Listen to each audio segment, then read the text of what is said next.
నేను మరలా చెబుతాను, ఆత్మకార్యం జరగడానికి ఆరాధన చాలా అవసరం. ఆరాధన లేకుండా మన జీవితంలో ఏ కార్యం జరగదు.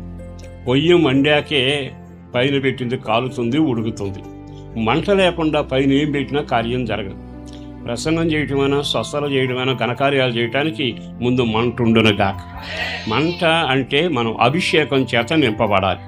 అందుకే ప్రభు దగ్గర మనం ఎంతగా ఆరాధనలో లీనమైపోతామో, ఆత్మలో లీనమైన వెంటనే ఆత్మదేవుడు దిగొచ్చి కార్యం చేస్తాడు. ఓసారట దేశంలో నీళ్లు లేక వేదన పడి భయంకరమైన పరిస్థితుల్లో ఓ దైవజనుడి దగ్గరికి కొంతమంది వచ్చారు. అయ్యా, బయటికి వెళ్ళటానికి అవకాశం లేదు, శత్రువులు చుట్టూ కమ్ముకున్నారయ్యా, అక్కడికి వెళ్ళటానికి తలుపులు తీస్తే భయంగా ఉంది, మాకేమో లోపల ఉన్న నీళ్లు అయిపోయాయి, తాగడానికి నీళ్లు లేకుండా అయిపోయి, అంత మాత్రమే కాదు, శత్రువు నుంచి కాపాడబట్టడానికి మాకు ఆహారం నీళ్లు కావాలి కదా అని ఆ దైవజనునికి మనవి చేశారు. ఆ దైవజనుడు ఏమన్నాడో తెలుసా?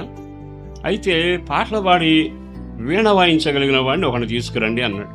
వాళ్ళు వెళ్ళి వీణ, సితార వాయించగల నేర్పరి వ్యక్తిని తీసుకొచ్చాక దైవజనుడు ముందు నిలబడి అతడు వీణ వాయిస్తూ పాటలు పాడి ఆరాధన చేస్తున్నారు. ఎప్పుడైతే ఆరాధన చేస్తామన్నాడో ఆత్మ దైవజనుడి మీద దిగొచ్చింది. ఆ తర్వాత ప్రవచనవేత్త తేలిక మాట మాట్లాడాడు. కోటకు వెడపల వెళ్ళండి, గోతులు తవ్వండి, గాలి రాదు, వర్షం రాదు, వరద రాదు, ఏమీ రాదు, మీరు తవ్వి లోపలికి రండి అన్నాడు. ఆశ్చర్యంగా అనిపించింది. ఆత్మకార్యాలు ఆత్మ కలిగిన వాళ్ళకే తెలుస్తుంది, శరీర కార్యాలు శరీర సంబంధులకే తెలుస్తుంది. కొంతమందికి శరీరానుసారమైన మనసు ఉంటుంది, భక్తి వేషం ఉంటుంది, కానీ వాళ్ళ వల్ల ఏ కార్యం జరగదు. వెళ్ళారు, తవ్వి వచ్చారు, గాలి రాలా, వర్షం రాలా, కానీ ఎంత పెద్ద గోతులు తవ్వినా అవన్నీ నీడతో నిండిపోయారు. అసలు విచిత్రం ఏంటి తెలుసా? వీళ్ళ దాహం తీరడం కంటే ఉదయాన్నే లేచిన రాజులంతా యుద్ధానికి బయలుదేరి ఒక్కసారి కోట వైపు చూస్తే కోట దగ్గర నుంచి ఇంచుమించు చాలా వెడల్పుగా వీళ్ళు గోతులు తవ్వి నీళ్లు నిండాయిగా. సూర్యుడు ఉదయించుకొని వాళ్ళు చూస్తే ఇది రక్తంలాగా వాళ్ళకి కనపడింది. వెంటనే ఎంత ఆ రక్తం ఒలిగిందంటే ఎంతమంది చచ్చుంటారు, మనం బతుకుదాం జీవుడని యుద్ధం చేయకుండా వాళ్ళు పారిపోయారు.